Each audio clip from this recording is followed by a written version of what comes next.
Subscribe करें और bell दबाएं ताकि कोई खबर रह न जाए।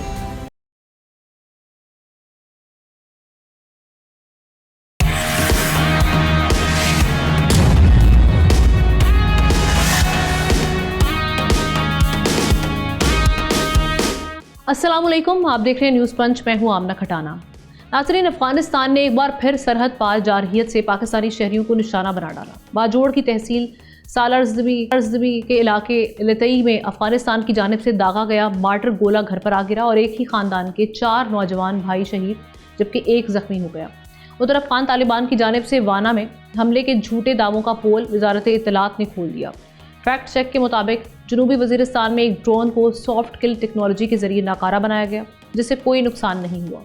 दूसरी तरफ पाकिस्तान ने ऑपरेशन ग़ज़बुल हक़ के तहत कंधार में तालिबान की तंसीबात और दहशत गर्दों की पनाहगाहों के खुफिया मरकज़ को निशाना बनाया। एक तकनीकी मुआवनत का मरकज़ और असलहा और साजो सामान के ज़ख़ीरे की तंसीब भी तबाह कर दी गई। अब तक की कार्रवाइयों में सैकड़ों अफगान कारिंदे मारे जा चुके हैं जबकि सैकड़ों पोस्टें भी तबाह की गई हैं।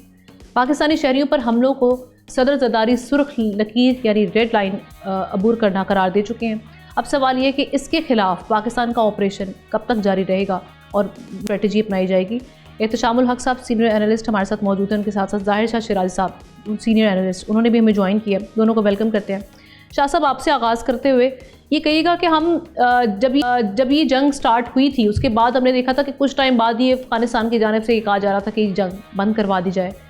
उस तरीके से मामला जो है उनके हम देख रहे हैं कि जो ग्राउंड रियलिटी है, जो वहाँ की सिचुएशन है, फाइनेंशियली क्राइसिस और सारे मामला, लेकिन उसके बावजूद हम देख रहे हैं कि जंग जारी है और अभी भी वहाँ से जिस तरह से जारहियत की जा रही है तो इसका मतलब है कि ना तो वो अब इस मूड में हैं कि इस मामले को सुलझाया जाए और जो पाकिस्तान की शराइत हैं उन पर जो है वो सरेंडर किया जाए। दूसरा ये कि आपको आगे हालात क्या बनते हुए दिखाई दे रहे हैं जब हम ये इत्तलात भी सुन रहे हैं कि चाइनीज़ खुश नहीं है इस सारे मामला। देखिए, हमारा सबसे अहम इशू तो ये है कि इस वक्त जो पाकिस्तान का ऑपरेशन जारी है वो मेरे ख्याल में इफेक्टिवली उन जगहों को न्यूट्रलाइज कर रहा है जो कि बेस कैंप्स के तौर पर इस्तेमाल होती रही हैं। खासतौर पर जो क्रॉस बॉर्डर इन्फिल्ट्रेशन था, इनका एक बहुत बड़ा नेटवर्क था। जितनी आप फॉरवर्ड बेसिस पे अफगान डिफेंस फोर्सेस की, अफगान तालिबान रजीम की जो चेक पोस्टें थी तो वो एज अ लॉन्चिंग पैड इस्तेमाल होती रही है, ना सिर्फ दरअंदाजी के लिए बल्कि इवन यहाँ से आप कुछ बमबार हो गए या एक्सप्लोसिव रिडन जो गाड़ियाँ थी उनकी भी तरसील यहीं से होती रही है। दूसरा इस वक्त देखिए, पाकिस्तान ने जो टारगेटिंग की है कंधार अब इस वक्त ऑपरेशनल हेडक्वार्टर है अहमदुल्ला का, और ज़्यादातर फोर्स इवन काबुल से मूव कर दिए टुवर्ड कंधार। और उसकी एक बड़ी वजह सेफ्टी और सिक्योरिटी की भी है क्योंकि काबुल के अंदर वल्नरेबिलिटी ज़्यादा थी। कल जो पाकिस्तान के खिलाफ बाजोड़ में अटैक हुआ था सालारगई तहसील में, उसका रिस्पॉन्स पाकिस्तान ने इतना इफेक्टिवली दिया है कि बॉर्डर के उस पार 2-3 लॉन्चिंग पैड से जहाँ पाकिस्तान के खिलाफ मोटर शेल जो गोले फायर किए गए थे उसको न्यूट्रलाइज किया गया है और मुकम्मल जो है तबाह किया गया है। दूसरा, कंधार के अंदर जो ड्रोन मैन्युफैक्चरिंग यूनिट था, मेन ऑपरेशनल आप क्वाड कॉप्टर मैन्युफैक्चरिंग यूनिट, जिसके लिए बाकायदा टेक्निकल सपोर्ट हासिल की गई है हिंदुस्तान से, और इवन ये भी बताया जा रहा है कि जो बागराम एयरबेस था उसके ऊपर तकरीबन 100 के करीब जो हेरोप ड्रोन्स थे, they are both of Indian and Israeli technology. तो ये एक बड़ा खतरनाक थ्रेट है जो कि शायद पाकिस्तान के बड़ा इफेक्टिव इसको देखना होगा। लेकिन अभी देखिए, हमने कभी उसको रिस्पॉन्स थ्रू मिलिटरीली नहीं किया बल्कि हम इसको अपने टेक्निकल और जो इलेक्ट्रॉनिक वॉरफेयर है उसके थ्रू इन चीज़ों को न्यूट्रलाइज कर रहे हैं। ये इतना बड़ा खतरा नहीं हो सकता लेकिन आबादी जो है उसके लिए खतरा जरूर है। अब आप देखें, बॉर्डर के करीब 180 से ज्यादा ऐसी सिक्योरिटी चेक पॉइंट्स थे, चेक बेसिस थे जिनको उड़ा दिया गया है या न्यूट्रलाइज किया गया है। लेकिन बाजोड़, मोहम्मद और खैबर एजेंसी, ये वो एरियाज हैं जहाँ पे आबादी बड़ी करीब है बॉर्डर के करीब, और पाकिस्तान की जानिब से यहाँ पे से एग्रेशन नहीं किया जा रहा। उसका रीजन ये है कि दोनों साइडों पे सेम ट्राइब्स रह रहे हैं, यहाँ आबादी बहुत करीब है बॉर्डर के दोनों तरफ। लेकिन आप देखिए, अफगान तालिबान रजीम की जानिब से साउथ वजीरिस्तान में भी देखिए सिविलियन पॉपुलेशन को टारगेट किया जा रहा है और यहाँ भी किया जा रहा है। जो नैरेटिव बिल्ड किया जाना था ना कि 66,000 लोग जो है, खासतौर पर जो आपकी हाइब्रिड वॉरफेयर है, इंटरनेशनल जो मीडिया है, बेशक इसमें अब नाम लेना चाहिए, BBC है या VOA है या DW है, वो एक चीज को ट्विस्ट कर रहे हैं। शायद उसको एक ह्यूमैनिटेरियन क्राइसिस के तौर पे पेश किया जा रहा है कि पाकिस्तान के हमलों की वजह से 66,000 लोग जो है ना डिस्प्लेस हो गए। दूसरी तरफ आप देखें सिर्फ और सिर्फ सिविलियन आबादी को टारगेट बनाया जा रहा है। ये एक बड़ा खतरनाक ट्रेंड है मेरे ख्याल में। ऑपरेशन जहां तक आपने कहा कि जी कब तक जारी रहेगा, जब तक पाकिस्तान के अहदाफ मेरे ख्याल में हासिल नहीं होते, पाकिस्तान किसी भी सूरत में इस दफा बातचीत करने के लिए तैयार नहीं है। और जिस तरीके से प्राइम मिनिस्टर हैं, सदर हैं, हमारे आर्म फोर्सेस की जानिब से एक नैरेटिव दिया जा रहा है, वो बड़ा क्लियर है। या तो आप तालिबान, अफगान तालिबान रजीम, TTP, BLA में से या पाकिस्तान की चॉइस करें या फिर इन दहशतगर्द ग्रुपों की करें। मेरे ख्याल में इफेक्टिवली अब रीजनल ममालिक है, उनका बड़ा रोल है। चाइना का आपने जिक्र किया, चाइना ने खुद 1200 दहशतगर्दों की लिस्ट थमाई है अफगानिस्तान को जब उन्होंने बातचीत की बात की। फिर सऊदी अरब से जब कांटेक्ट हुआ, सऊदीज ने भी 3000 अलकायदा मिलिटेंट्स की एक लिस्ट दे दी है। तो मेरे ख्याल में अब देखिए ये जो रीजनल ममालिक हैं, they can find a regional solution. America या उसके इत्तेहादी इस जंग को बंद कराने नहीं आएंगे, ना वो पाकिस्तान का साथ देंगे, बल्कि उनकी कोशिश है, आखिरी बात करूंगा हमना, कि ये वेस्टर्न बॉर्डर वोलेटाइल रहे और जो बलूचिस्तान के अंदर राह और मुसाद की एक्टिविटीज हैं वो मेरे ख्याल में बड़ी इंपॉर्टेंट है, उसको काउंटर करना चाहिए। बड़ी खबर आपको दूं कि एक अहम कमांडर जो है, जो कि बशीर ज़ेब के साथ था, उसको गिरफ्तार किया गया है कराची से। और इंटेलिजेंस शेयरिंग के बाद बड़ा डिप्टी कमांडर कहा जाता है कि इस वक्त जो बशीर ज़ेब ग्रुप के अंदर है। और मजीद जो है ना वो शायद इंकशाफात होंगे। नेटवर्क उसने एक्सपोज किया है कि दुबई और UAE से किस तरीके से चैनलाइज होती थी फंडिंग टू BLA और जो दूसरे दहशतगर्द ग्रुप है। तो इट मीन्स कि पाकिस्तान इफेक्टिवली मल्टीपल फ्रंट पे इस जंग को जो है लड़ रहा है। ठीक, एहतशाम साहब, ये अभी जैसे शाह साहब भी बात कर रहे थे कि रीजनल ममालिक को कुछ करना पड़ेगा, ये लेकिन ये करेंगे कब, ये एक सवाल है। क्योंकि आप समझते हैं कि ये पॉलिटिकली या मिलिटरीली ये जो ऑपरेशंस किए जा रहे हैं, इकोनॉमिकली ये किस हद तक सस्टेनेबल आपको लग रहे हैं? कब तक ये इस तरीके से मामला चलते रहेंगे? देखिए, हम ना इसमें कोई शक नहीं है कि हमारे जो रीजनल ममालिक हैं, सेंट्रल एशिया के ममालिक हैं, ईरान है, चाइना है, हम हैं, रशिया है, ये सारे लोग जो है इनका बड़ा जिसको कहते हैं प्रोफाउंड इंटरेस्ट है कि इस रीजन में पीस हो, ये दहशतगर्दी ना हो। आपको याद है 2 साल पहले तो रशिया में भी जाके आपने देखा धमाके करवाए गए थे जी। तो एक बात तो अपनी जगह तय है कि ये ममालिक चाहते हैं जंग बंदी हो। अब दूसरा बड़ा अहम सवाल है कि इनका कितना दबाव जो है वो अफगान रजीम पे, सो कॉल्ड रजीम पे डाला जा सकता है। तो जो अबूरी हुकूमत है, 4 साल से ज़्यादा होकर अबूरी बैठी है, इलेक्शन भी नहीं कराया और 40% लोगों को भी रिप्रेजेंट नहीं करती है, तो ये तो कोई बात मानने के लिए तैयार ही नहीं। अब एक दबाव उनकी तरफ से है, कितना शदीद दबाव आएगा, कितना इकोनॉमिक दबाव आएगा। देखें, ये बात तो है कि मिलिटरीली तो कोई नहीं है इसमें इन्वॉल्व होना चाहेगा। इसमें पाकिस्तान तो मजबूर है कि हम तो नेक्स्ट डोर नेबर है, हमें तो जवाब देना ही है, हम किस हद तक इसको बर्दाश्त करेंगे। अब इम्पॉर्टेंट बात है कि अगर वो नहीं करते तो हमें क्या करना है। देखिए, हम ना ये पहली मरतबा हुआ है, मैं आपको ये बता सकता हूँ कि अब इस तरीके से मुत्तकी साहब से, वांग जी जो फॉरेन मिनिस्टर हैं, उनसे बात की, हमारे फॉरेन मिनिस्टर से भी बात की, उन्होंने जंग बंद करने के हवाले से। तो हमने इसको बड़ा, जिसको कहते हैं पोलाइटली डिक्लाइन किया कि हम नहीं कर सकते, आप जब तक कि आप हमें कोई अंडरटेकिंग नहीं दे देते हम नहीं कर सकते। फिर आपने देखा कि चाइना ने अपना एक एलची है जो अफ़गानिस्तान और पाकिस्तान के बारे में मुकर्रर किया हुआ, वो आजकल शटल कर रहा है इस्लामाबाद और काबुल, इस्लामाबाद काबुल।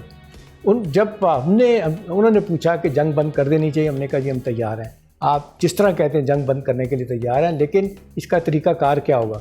ये कि आज हम बंद कर देते हैं, ये 2 दिन के बाद, 6 दिन के बाद फिर वही काम होगा। उन्होंने कहा जी आप कुछ शराइत तो तय कर लेना। अब जबकि यूनाइटेड नेशन भी कह रहा है, यूरोपियन यूनियन भी कह रही है, अमेरिकन भी कह रहे हैं, पिछले हफ्ते जिसको कहना चाहिए कोई इंसिडेंट सा क्या था, चाइना और अमेरिका की तरफ से बयान आया कि दहशतगर्दी हो रही है और अफ़गानिस्तान से और ये अपने जो हमसाय ममालिक है उनके ख़िलाफ़ हो रही है। इतने ओपनली आमना सबूत देने के बावजूद अभी जिस तरीके से 10,000 शायद ज़्यादा जानते हैं कि जिस तरीके से यूनाइटेड नेशन ने कहा कि वहाँ पे बैठे हुए हैं दहशतगर्द और उसमें TTP के भी ज़्यादा हैं। अब इसके बाद क्या, पाकिस्तान ने सारे सबूत दे दिए, सारी दुनिया को, मीडिया को, सबको बता दिया, और दूसरी तरफ से इसका सवाल है कि जो हमारे पास नहीं है, लेकिन उनको जब बताए जाते हैं सबूतों के साथ, उनके पास कोई जवाब नहीं होता। तो पाकिस्तान तो यही कह रहा है, ये चाइनीज़ जो का एलची है, कि भाई आप जाएँ, आप उनसे अंडरटेकिंग लेके आएँ और बाकायदा वो लिख के दे दें 4, 6, 10 बंदों के बीच में, मुल्कों में बैठ के कि जी आज के बाद हम दहशतगर्दी नहीं करेंगे हमारा। और फिर देखें ना, हम ना अब तो ये भी साबित हो गया कि 70% से ज़्यादा अफ़गान नेशनल पाकिस्तान में दहशतगर्दी में इन्वॉल्व है। तो मामला इस हद तक आगे चला गया कि पाकिस्तान को ये करना पड़ा। तो यही देखें कि उनका नर्व सेंटर है, अभी ज़ाहिर शाह भी बात कर रहे थे, कंधार पर जो जिस तरीके से हमले किए गए, कुछ खबरें तो सोशल मीडिया पे आ रही हैं कि हैबतुल्लाह मारा गया है, जैसे बीबी नेतन्याहू के बारे में भी आ रही हैं, वो भी अभी जब तक कि वो खुद नहीं आ जाते, आके वो वीडियो की सूरत में पेश नहीं करते। वैसे बाय द वे जो नेतन्याहू ने प्रेस कॉन्फ्रेंस की है वो सही है, वो कहते हैं वो AI जनरेटेड है, AI जनरेटेड जिसकी तरफ से ये हुआ है। अब सवाल ये है कि जी पाकिस्तान ये चाहता है जंग बंद हो, पाकिस्तान नहीं चाहता कि अपना ईस्टर्न बॉर्डर जो है ना वो गर्म हो, और कि गर्म है पहले से हो, वेस्टर्न बॉर्डर भी हो, ऊपर से ईरान की जंग भी है जिसका बहुत ख़तरा है कि खुदा न खास्ता फैलती है। और इजराइल ने तो कह दिया नेक्स्ट टारगेट जो है ना वो अपना टर्की है। पोलाइटली लोग आहिस्ता आहिस्ता ये भी कह रहे हैं कि टर्की से ज़्यादा पाकिस्तान है। तो हम तो मुश्किल में, हम तो चाहेंगे जंग बंद हो, हम नहीं चाहते कि हमसायों के साथ हमारे झगड़े हों, लेकिन हम ना जब इतनी दहशतगर्दी आम हो जाए, अभी ड्रोन हमले जो किए कि इस्लामाबाद में आप देख ले ओजड़ी कैंप पे मारा, इन्होंने पेपोहाट पे मारा, अगरचे अब बड़े ड्रोन जो है ना सस्ते मिल जाते हैं आपको कुछ भी करने के लिए। अब सवाल यही है कि जी अब ये कैसे बंद होगा। मेरा ख्याल है ये बड़ा शदीद दबाव अगर आता है सऊदी अरब से और चाइना की तरफ से कि नहीं जी कम वक्त में आपको अंडरटेकिंग देनी पड़ेगी, तो शायद मेरा ख्याल है ये सुने। लेकिन मुझे लगता है हम ना ये सुनने वाली कौम नहीं है माज़रत के साथ। ये जिसको कहते हैं लफ्ज़ अगर सख्त नहीं है तो नमक हरामी करने वाली बात है। आप देख लें कई दहाइयों से हमने इनको पाला, और आप देख लें 40 से 50 लाख लोग यहाँ रहे, अफगानी यहाँ बैठे हुए हैं, बेरोजगार बैठे हुए हैं, कारोबार इनके हाथ में है। शॉर्ट कमेंट शाह साहब का मैं इस पर लेना चाहूँगी। शाह साहब अंडरटेकिंग पे ही पहले मामला रुके थे जब हम, लेकिन मेरे ख्याल में जब तक कोई सॉलिड गारंटीज नहीं है, चाहे वो सऊदी अरब देता है, चाहे चाइना देता है, चाहे रशिया देता है, चाहे वो कतर देता है, लेकिन कतर UAE सऊदी अरब अपने मसाइल के अंदर है, और मेरे ख्याल में रिटर्न या कोई ऐसी सॉलिड गारंटी तालिबान रजीम दे नहीं सकती। तो मेरे ख्याल में देखना ये होगा कि we are going for internal change, या मिसाल के तौर पर क्या अफगान अवाम खुद उठेंगे, क्योंकि इतनी बमबारी और इतने न्यूट्रलाइजेशन के बाद वैसे भी अब Afghanistan has become a huge security threat, क्योंकि एडमिनिस्ट्रेटिव निज़ाम बैठ गया ऑलमोस्ट। आपके पास ना पुलिसिंग का सिस्टम है, ना फौज है, ना कोई एडमिनिस्ट्रेटिव निज़ाम है। तो मेरे ख्याल में इंटरनेशनल कम्युनिटी को तो करना चाहिए, लेकिन रीजनल ममालिक हैं, they have to play a very important role के इस मसले को बर्स बराबर। ज़ाहिर शायद रजीम चेंज हो सकता है अफगानिस्तान में। देखिए मेरे ख्याल में रिजीम चेंज अगर इंटरनली वो करना चाहें तो वो होगा, वरना एक क्योटिक सिचुएशन होगी, एक बार फिर खाना जंगी की तरफ भी जाएंगे, क्योंकि अभी कोई ऐसा फेस नहीं है, ऐसे लोग नहीं है जो कि अफगानिस्तान को एक यूनिट के तौर पे चला सके। गुलबदीन हिकमतयार है, शायद अगर वो ऐसा आप उसको सामने लेके आते हैं, लेकिन वो भी फिर पाकिस्तान ओरिएंटेड उनका एक स्टांस है। बाकी नॉर्दर्न अलायंस के जो जितने लीडरशिप है वो एक लिमिटेड नॉर्थ की तरफ उनका ट्विस्ट है। मेरे ख्याल में बड़ा मुश्किल हो गया जब तक एक इंक्लूसिव गवर्नमेंट नहीं होती, कोई मैकेनिज्म नहीं होता, रिजीम चेंज भी एक एनार्की की तरफ भी लेके जाएगा Afghanistan. Right, thank you so much Shah साहब आपके टाइम का। एहतशाम साहब ब्रेक पर चलते हैं, ब्रेक के बाद वापस आएंगे तो मिडिल ईस्ट के हालात उस पर हम बात करेंगे।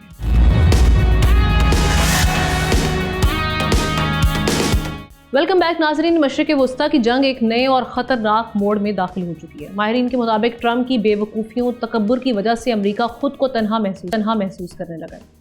ऑस्ट्रेलिया, जापान, बरतानिया और फ्रांस ने अमेरिकी सदर की अपील के बावजूद ईरान के खिलाफ जंग में बराह रास्त मदद और जहाज़ भेजने से इनकार कर दिया।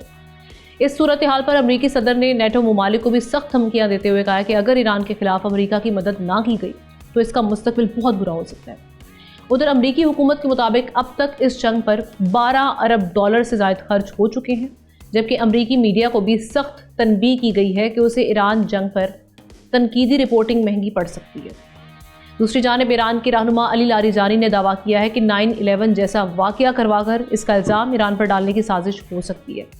ईरानी वज़ीर ख़ारजा अब्बास इराक़ची कह रहे हैं कि अमेरिका के मुज़ाकरात के दावे फ़रेब हैं और जंग उस वक्त तक जारी रहेगी जब तक ट्रंप को अपनी गलती का एहसास नहीं हो जाता। इसी दौरान खलीजी क़यादत भी मुतहरिक है और मुत्तहिदा अरब इमारात के सदर मोहम्मद बिन जायद और सऊदी वली अहद मोहम्मद बिन सलमान के दरमियान कॉन्टैक्ट यानी राब्ता हुआ है, जबकि ईरान ने दुबई और दोहा के मखसूस इलाकों में हमलों की वार्निंग भी जारी कर दी है। इजरायली वज़ीर आज़म ने मारे जाने की अफवाहों के बाद एक वीडियो जारी की है, लेकिन सोशल मीडिया सार्फिन इसे भी AI जनरेटेड करार दे रहे हैं। इस पर कई सवाल उठ रहे हैं। अब तक के जो हालात वाक़यात हैं उस पर काफ़ी सवाल हैं। अब क्या ईरान की हिकमत अमली ने वाकई अमरीका और इसराइल को परेशान कर दिया और क्या मज़ीद किया जा सकता है? एहतशाम साहब से तज्ज़िया और ख़बर भी दोनों लेते हैं। एहतशाम साहब, ख़बर मैं आपसे पाकिस्तान के हवाले से चाहूँगी कि यहाँ पर हम आप जिस तरह से बात कर रहे थे कि पाकिस्तान का भी बड़ा अहम किरदार है, सऊदी अरब जो मुलाकातें भी हुई हैं मीडिएशन के लिए, तो यहाँ से क्या ख़बरें आ रही हैं, किस हद तक जो है वो काम हो चुका है, ये मामला कहाँ जाके रुकेंगे? दूसरा ये कि तज्ज़िया ये कीजिएगा अब हम देख रहे हैं कि जो फ्रस्ट्रेशन है वो इस हद तक बढ़ रही है। कभी वो कह रहे हैं कि वो ये जंग जीत चुके हैं सदर ट्रंप, और उसके बाद वो अपने एलाइज से मदद भी मांग रहे हैं। यही नहीं, उन्होंने चाइना को भी मदद के लिए कह दिया कि भाई आप आएँ, स्ट्रेट ऑफ हॉर्मुज़ को प्रोटेक्ट करें, लेकिन उनको रिस्पॉन्ड कहीं से नहीं मिल रहा। तो ये क्या बेसिकली इससे क्या समझा जाए कि घुटने टेकने पर जो अमेरिका है वो बहुत जल्द मजबूर हो जाएगा और उसको निकलना पड़ेगा बगैर कुछ हासिल किए? देखिए, हमने 13-14 दिन की जंग के बाद बड़ा वाज़ेह तौर पे एक चीज़ सामने आ गई है कि जिस तरीके से प्रेसिडेंट ट्रंप ने ऑपरेट किया, जिस तरीके से उन्होंने सारे मामलात को आगे लेके गए, अब अल्टीमेटली उन्होंने इल्ज़ाम तराशी बाकी लोगों पे करना शुरू कर दी। बाय दी वे रोज़ाना एक बयान चेंज करते हैं। आज फिर उन्होंने अपने जहाज़ में बैठे लोगों से बात की कि जी मैं जंग बंद करने के लिए तैयार हूँ। कभी कहते हैं मैंने जंग नहीं बंद करनी, कभी कहते हैं मुझसे इस्तदा करें फिर मैं सोचूंगा। देखिए, बहुत से हवालों से चीज़ें इतनी ख़राब हो गई हैं। एक वक्त ये भी था, आपने देखा, उन्होंने एक से ज़्यादा दफ़ा ये बात की कि मुझे जंग में पीट हेग्सेट जो मुझे दिफा हैं, या जेरेड कुशनर और स्टीव विटकॉफ जो है ना, इन्होंने फंसाया मुझे। अभी देखें जो हमने इंटरनेशनल मीडिया है ना, जिस तरीके से चीज़ें पेंट कर रहा है, जिस तरीके से रिपोर्टिंग वहाँ पे हो रही है, ये पहली दफ़ा हुआ। मैंने बड़ी अमेरिका की जंगें बड़ी बड़ी कवर की हैं, इराक़ वाली, अफ़गानिस्तान भी, यहाँ बैठे जो इश्यूज़ होते थे। इस दफ़ा इतनी तेज़ी के साथ प्रेसिडेंट ट्रंप और उनकी पार्टी रिपब्लिकन पार्टी जो है ना, वो जितनी तेज़ी के साथ कहना चाहिए अनपॉपुलर हो रही है। अभी देखिए, मैड मैन वॉर कहा जा रहा है इसको। अभी कोई बात मानने के लिए तैयार नहीं है। प्रेसिडेंट ट्रंप जो है ना, वो अपनी बात पे कायम रह सकते हैं और ये अपने को अहदाफ हासिल कर सकते हैं। इनफैक्ट अब तो ये कहा जा रहा है कि वो बाकायदा अपीलें कर रहे हैं कि भाई आप किसी तरीके से स्ट्रेट ऑफ हॉर्मुज़ को खुलवा दें। लेकिन ये भी आपने देखा अपना कि दूसरी जंग के बाद जब से न्यू वर्ल्ड ऑर्डर बना था, ये सारा सिस्टम इतनी तेज़ी के साथ टूटा है। वेस्टर्न यूरोप जिस तरह पीछे हटा है, अभी स्ट्रेट ऑफ हॉर्मुज़ पे आप ना देखें, आप ऑस्ट्रेलिया को देख लें, लेटेस्ट जापान को देख लें, फ्रांस ने पहले कहा था, बरतानिया, उससे पहले स्पेन और इटली की जो प्राइम मिनिस्टर है वो कह चुकी कि हमने इस जंग में नहीं आना। हमने स्ट्रेट ऑफ हॉर्मुज़ खुलवाने के लिए अपने जहाज़ नहीं भेजने। इवन जो टोटली इनकी जेब में है जापान माजत के साथ, उन्होंने भी कहा कि हम अपने जहाज़ नहीं भेजेंगे। तो पहली तो बात यह है कि यहाँ पे बहुत बड़ा अब फेलियर हुआ, स्ट्रेटेजिक फेल हुआ, मिलिट्री फेल हुआ कि जिस तरीके से वो कह रहे थे जी कि हम इस जंग बंदी को अपने हक़ में इस्तेमाल करेंगे और घुटने पे ले आएंगे ईरान को, वो तो नहीं हुआ। अभी तो वो कह रहे हैं कि जी हमने 50 साल पहले वाले अपने हथियार इस्तेमाल किए हैं, लेटेस्ट 2025-26 वाले तो हमने किए ही नहीं। अभी आप देखें क्या होता है। हम भी समझ रहे थे कि शायद ये हमला ईरान ब्लफ कर रहा है, लेकिन आप देखेंगे जिस तरीके से अब इंटरसेप्टर ख़त्म हो रहे हैं, अपना क्या कहते हैं इजराइल में, अमेरिका कहता है हमारे पास नहीं है, बनाने पड़ेंगे। आप खलीजी ममालिक अपने तौर पे चिल्ला रहे हैं कि हम अच्छे आपके तादी हैं, हमने $3 ट्रिलियन आप देखें एक साल में आपके पास अपना डिपॉजिट करवाए और इन्वेस्ट किए, और एक अम्ब्रेला सिक्योरिटी का आपने दिया हुआ था, हमें वो कहाँ है, वो नहीं मिला। एक वो गिले कर रहे हैं। देखिए, हम ना अब जो ज़्यादा वहाँ पे वेस्टर्न कैपिटल में एक लफ्ज़ तवातर के साथ सुन रहा हूँ, वो ये कह रहे हैं कि ये जो जेरेड कुशनर है और स्टीव विटकॉफ है, वो कहते हैं कि लैकीस ऑफ ये इजराइल हैं, और दूसरी तरफ वो कहा जा रहा है कि ये जो खलीजी ममालिक हैं ना, they are proxies of Israel. तो अभी देखिए कितनी तेज़ी के साथ चीज़ें बदली हैं। मतलब वही जो सच्ची बात है, ओपिनियन मुसलमानों की बहुत ज़्यादा इनके हक़ में थी, ईरान के ख़िलाफ़ ही रहती थी। अब वो कह रहे हैं कि जी ईरान के साथ तो जाती हुई है, और जिस तरीके से हमला किया गया, ये जिस तरीके से जंग शुरू की गई है, किसी ने नहीं कहा था जंग शुरू करें, वॉर ऑफ चॉइस आप लेके चले थे, अल्टीमेटली आप अपने अहदाफ ही हासिल नहीं कर सके। ना रजीम चेंज हुआ, बूट्स ऑन ग्राउंड की बात कर रहे हैं, आज फिर बात कर रहे हैं इस्फहान के साथ कुछ जगह जहाँ से तेल सबसे ज़्यादा जाता है, एक्सपोर्ट होता है, उस जगह पे कब्जा कर लें, बूट्स ऑन ग्राउंड, लेकिन कुछ समझ नहीं आ रही। इंटरनेशनल ओपिनियन इतनी तेज़ी के साथ बदल रही है। और ये जो नेटो ममालिक को ये जो धमकियाँ दे रहे हैं, उन्हें कह रहे हैं कि they will have very bad future अगर वो उस तरीके से यूएस की मदद नहीं करते इस जंग में। तो ये बेसिकली क्या कर सकते हैं इन ममालिक को, क्योंकि उन्होंने तो इनकार कर दिया, या ये सिर्फ धमकियाँ? अब जिस तरीके से ये धौंस दांदियाँ, ये बड़ी शदीद किस्म की धमकियाँ दी हैं। आपने देखा कि जिस तरीके से उसको केयर स्टार्मर को उसने कहा कि तुम कोई चर्चिल तो नहीं हो, इस तरह की बातें भी तंदन उन्होंने की। भाई आप चर्चिल हैं, आपने क्या किया? मतलब आप पे लोग आए थे कि जी आप एंटी इस्टेब्लिशमेंट हैं, कुछ जो दुनिया में जंगें बंद कराएंगे। आपने 7 जंगें 8 जंगें बंद कराने का दावा किया, उसके बाद आप खुद जंगों में चले गए हैं, इतनी बड़ी जंग में गए हैं, और फिर लोग कह रहे हैं कि ये बातचीत। अभी देखें हम ना, अब्बास अराक्ची जो बरतानिया में पड़े हुए हैं, फॉरेन मिनिस्टर उनके इराक़ के, वो उन्होंने कहा कि बाकायदा सबूत दे दिए कि हमारी बातचीत तो ओवर 90% कामयाब हो गई थी। जो ओमान के फॉरेन मिनिस्टर होते हैं कि यार मेरे साथ तो तय हो गया, हम तो नए पेन भी वो खरीद लेके आए थे जो तारीखी समझे जाने थे कि हमारा एग्रीमेंट हो जाना था।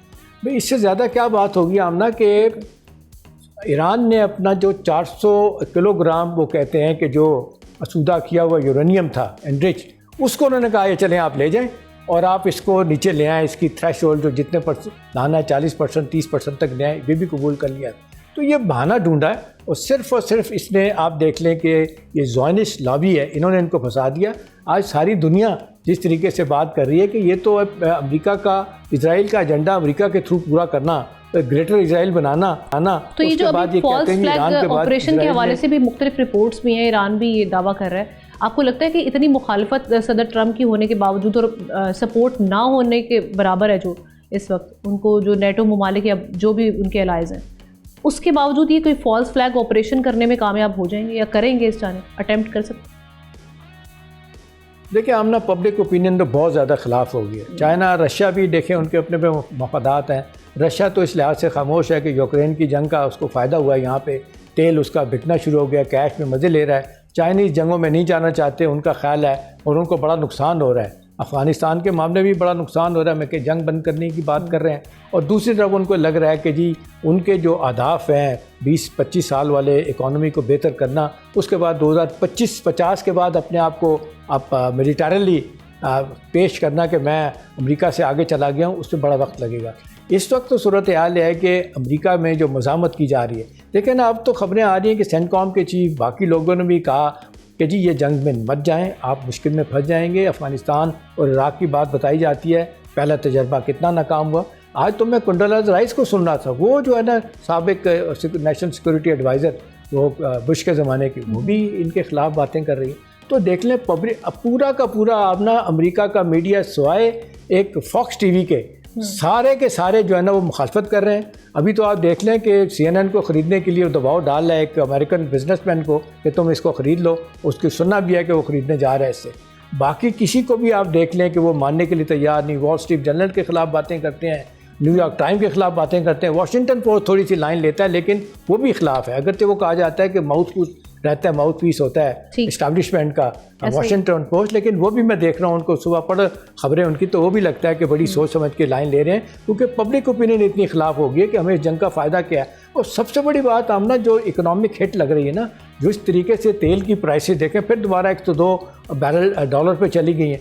लोगों को इस बात की अमेरिका में परेशानी है कि हमारे तो बोथ हैंड मीट ही नहीं हो रहे, आपने किस बात पे जंग की, तो वो भी अमेरिका को। और दूसरी परेशानी है कि मिड टर्म इलेक्शन हार गए तो फिर वो कहा जा रहा है ट्रम्प की छुट्टी होगी। और अगली बात आमना जिसकी तैयारी हो रही है कि 2 दफ़ा इम्पीचमेंट वो इनकी अपना ना हो सकी थी, अब वो कहा जा रहा है कि इम्पीचमेंट भी हो जाएगी इसकी अगर यही हालात है। तो नहीं लगता असल मसला जो है ना स्टेट ऑफ हॉर्मुज़ का है, वहाँ पे ईरान ने साबित कर दिया है कि उसका स्ट्रॉन्ग होल्ड है। उसने तो कहा है कि भाई आप कहते हैं कि बूट्स ऑन ग्राउंड, इराक़ी कहते हैं आ जाए भाई आ जाए, और दूसरी तरफ वो कह रहे हैं कि जी आपने इसको खुलवाना है, हम तो इंतजार में बैठे अपने जहाज लेके आए। तो मेरा ख्याल है जो अब आखिरी बात हम देख रहे हैं कि सही जवाब उनकी जानिब से पाकिस्तान इस वक्त भी सख्त किस्म के जवाब, पाकिस्तान अपने तौर पे बड़े ज़बरदस्त तरीके से सऊदी अरब को इनको कन्विंस कर रहा है। यही वजह है कि सऊदी अरब वगैरह उस तरह रिटेलिएट नहीं कर रहे जिस तरह उनको ईरान पे हमले किए। अब ऐसे सबसे कम ईरान पे उन्होंने हमले किए। अब तो वो इराकी साहब कह रहे हैं अब जो सऊदी अरब पे हमले हुए हैं हमने तो किया ही नहीं, इसलिए कहा जा रहा है कि वो इजरायलियों ने करवाए थे। तो मेरा ख्याल है सूरत हाल को इतनी अच्छी नहीं है हमना, हमारे पूरे रीजन के लिए भी और पूरी दुनिया के लिए भी। अल्लाह करे कि सेंस रिवील कर जाए और प्रेसिडेंट ट्रंप को ये नज़र आ जाए कि जी जंग बनने का एक ही तरीका है, जी मैं विक्ट्री डिक्लेयर करके आ जाऊं और हम कहें जी हम जीत गए। उसमें फिर जो सुबकी होगी, जो उनका हिस्टोरियन लिखेंगे वो तो यही कहेंगे। बिल्कुल ठीक, thank you so much Ehtesham साहब पेश करने के लिए। एक ब्रेक की जाने बढ़ते हैं, ब्रेक के बाद वापस आएंगे।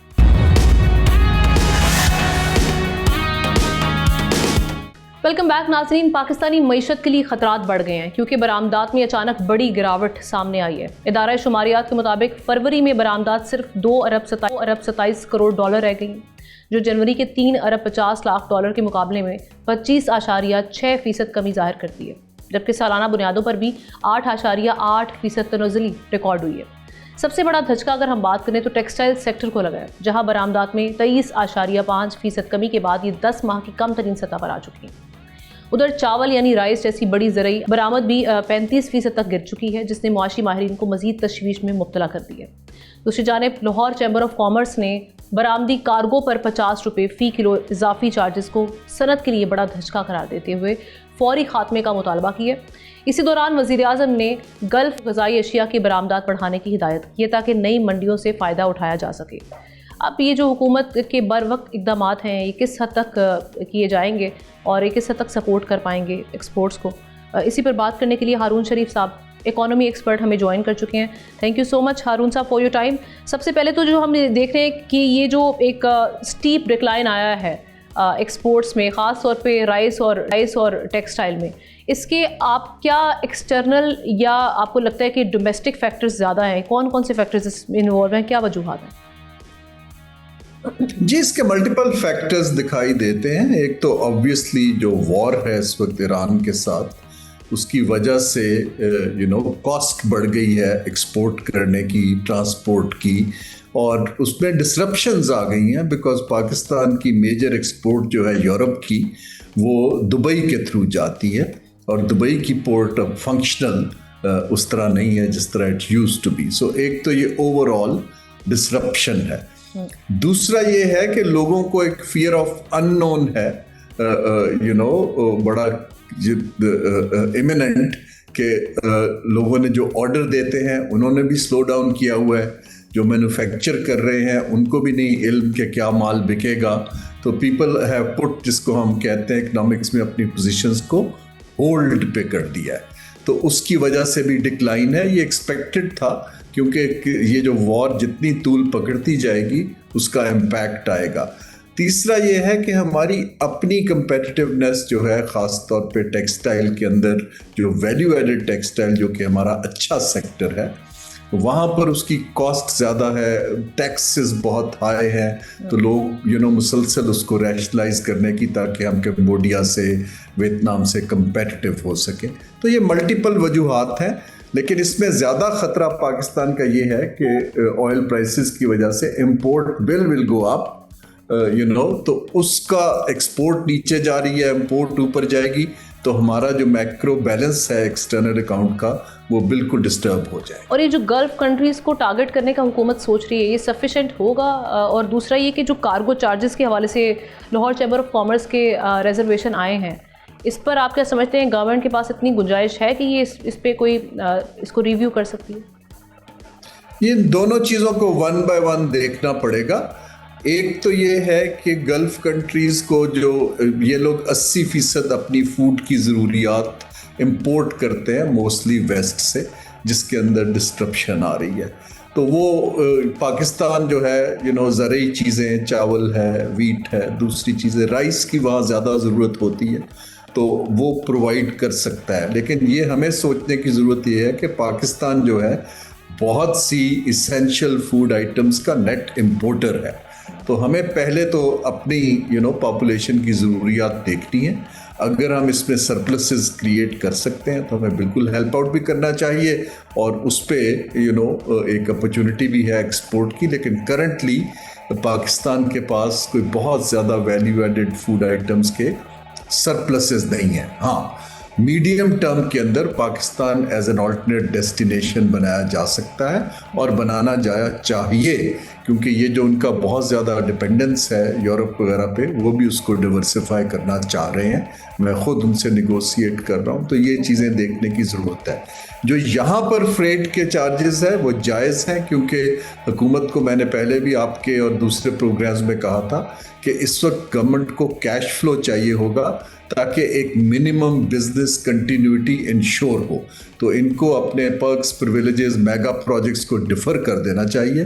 जो पैसा बचाएं उसको एक फ़ंड में डालें, और वो इस तरह की एनॉमलीज अगर वो जेन्युइन है तो उसको एड्रेस करें, ताकि कारोबार रुके नहीं और चलता रहे। और ये किस तरीके से एडजस्ट किया जाना चाहिए? गवर्नमेंट क्या कर सकती है एक्सपोर्ट्स को भी सपोर्ट करने के लिए? एक्सचेंज रेट है, इंटरेस्ट रेट है, और इसके अलावा फिस्कल जो सपोर्ट है, लेकिन ये भी देखना होगा कि महंगाई जो है वो ट्रिगर ना हो या फिस्कल बर्डन ना ज़्यादा पैदा हो। जी, गवर्नमेंट से हम सब्सिडीज की तो अभी बात नहीं कर रहे हैं, वो तो 1-2 माह के लिए कुछ अगर चाहिए भी हो तो दे सकते हैं, लेकिन वो जो पूरा एक उनके पास चार्ट है खर्चों का, इसकी आपकी सप्लाई लाइन का, उसके अंदर कहाँ कहाँ पैसा काटा जा सकता है। बहुत सारे सिंध गवर्नमेंट का एक इंफ्रास्ट्रक्चर सेस लगा हुआ है, हमारे बेतहाशा EOBI और दूसरे फंड्स हैं जो कि वर्कर्स तक नहीं पहुंचते, उनको रैशनलाइज किया जा सकता है। सुपर टैक्स जो है, जो 1 साल के लिए लगा था, वो लगातार चल रहा है। तो अगर हम 10-15% उनका खर्चा कम कर पाएँ विदाउट हैम्परिंग FBR टारगेट्स, तो आई थिंक हमारे एक्सपोर्टर्स जो हैं वो कंटिन्यू करेंगे। लेकिन अगर ये वॉर लंबी होती है तो फिर हुकूमत को ज़्यादा सपोर्ट देनी पड़ेगी, क्योंकि हमारे कंपेटिटर्स जो हैं वहाँ पर सरकार बहुत सी सब्सिडी दे रही है यूटिलिटीज़ में, इंटरेस्ट रेट के अंदर, वर्कर्स की जो आपकी स्किल्ड की पेमेंट्स होती हैं ट्रेनिंग की, तो हमें इसको बढ़ाना पड़ेगा। उसके लिए हमें अपने इंफ्रास्ट्रक्चर के दूसरे प्रोजेक्ट्स को रोकना पड़ेगा, क्योंकि हम लोन लेकर ये काम नहीं कर सकते। ये गवर्नमेंट को इसको पब्लिक प्राइवेट पार्टनरशिप के थ्रू करना पड़ेगा। Right, thank you so much Haroon Sharif साहब for your time and analysis. आगे बढ़ते हैं नाज़रीन, प्रोग्राम के आखिर में हम बात करेंगे शहर कायद कराची की। पाकिस्तान की मईशत की शहर है ये शहर। ये वो शहर है जो सबसे ज़्यादा रेवेन्यू जनरेट करता है, मगर बदकिस्मती से मसाइल के बोझ तले सबसे ज़्यादा दबा हुआ है। यही कराची है जहाँ की सड़कें सिर्फ ट्रैफिक का बोझ नहीं उठाती, बल्कि खौफ और बेबसी की दास्तानें भी सुनाती हैं। गुज़श्ता 70 रोज़ के अंदर अंदर ट्रैफिक हादसात में 206 शहरी जान की बाजी हार चुके हैं, जबकि हज़ारों ज़ख्मी हो चुके हैं। कोरंगी की सिंगर चौरंगी पर वाटर टैंकर ने एक खातून की जान ले ली और दूसरी ज़ख्मी हो गई। सिर्फ 1 घंटे के अंदर नाज़रीन शहर के मुख्तलिफ इलाकों में 3 अफराद जान से हाथ धो बैठे। शाहराह फैसल पर मोटरसाइकिल सवार कुचला गया। बल्दिया में एक राहगीर जिंदगी हार गया। मंगू पीर की अगर बात करते हैं, वहाँ पर ब्रेक फेल ऑयल टैंकर ने 2 अफराद को मौत के घाट उतार दिया। जौहर मोड़ पर डंपर की टक्कर से खातून समेत 2 अफराद जख्मी हुए। नॉर्थ नाजिमाबाद में एक बेकाबू ट्रॉलर बैंक की इमारत में जा घुसा और ड्राइवर मौके पर दम तोड़ गया। ये हादसा सिर्फ खबरें नहीं हैं, ये किसी के घर के चिराग बुझने की अलमनाक कहानी है, जिनमें किसी माँ के जवां साल बेटे छीन लिए, किसी घर का वाहिद कफील मारा गया और कहीं छोटे बच्चे यतीम हो गए। हादसात से मुतासरा घरानों के मकीन किस कर्ब का शिकार हैं, उनका दुख अल्फाज में बयान नहीं किया जा सकता। लेकिन हैरत अंगेज तौर पर ये दुख, ये कर्ब और हादसात हुक्मरानों को नज़र आते हैं, ना ही सुनाई देते हैं, बल्कि उनके नज़दीक ये मामूल के बाद। इसलिए इन हादसात के बाद रवायती बयानात के सिवा कुछ दिखाई नहीं देता, जबकि डंपर, ट्रॉलर और वाटर टैंकर शहर की सड़कों पर खौफ की अलामत बन चुके हैं। सवाल ये नहीं कि हादसा कैसे हुआ, असल सवाल ये है कि आखिर कब तक कराची के शहरी सड़कों पर यूं बेबसी से अपनी जानें गंवाते रहेंगे। इस खबर के हवाले से कमेंट सेक्शन में जाके आप अपनी राय का इजहार कर सकते हैं। हमें प्रोग्राम से इजाज़त दीजिए, इंशाल्लाह कल मुलाकात करेंगे। अल्लाह हाफ़िज़।